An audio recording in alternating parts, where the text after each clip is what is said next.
बिस्मिल्लाहिर्रहमानिर्रहीम। अस्सलामु अलैकुम। मेरा नाम मोहम्मद इलियास चिश्ती है और इस वक्त मौजूद हूँ Chishti chemicals and engineering workshop Khanewal.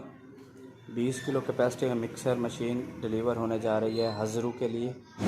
Steel में बना हुआ ये मिक्सर है, मैनुअल है, हैंडमेड है और इस मशीन में आप पाउडर फार्म में कोई भी प्रोडक्ट्स मेकिंग कर सकते हैं, वो भी इजीली हाथ के साथ इसको ऑपरेट कर सकते हैं और ऑपरेट करके यहाँ पर आप वाशिंग पाउडर मेकिंग कर सकते हैं। उसके बाद अगर आप इसको मोटर लगाना चाहें तो मोटर की एडजस्टमेंट यहाँ पर कर सकते हैं और इसको ऑटो कन्वर्ट भी कर सकते हैं। ठीक है, नीचे ये जाली लगी हुई है, इस जाली पर आप अपना मटेरियल को छान सकते हैं। छानने के बाद अपना मटेरियल पैकिंग करके मार्केटिंग ईज़िली कर सकते हैं। 20 किलो कैपेसिटी है, स्टील में बना हुआ ये मिक्सर है।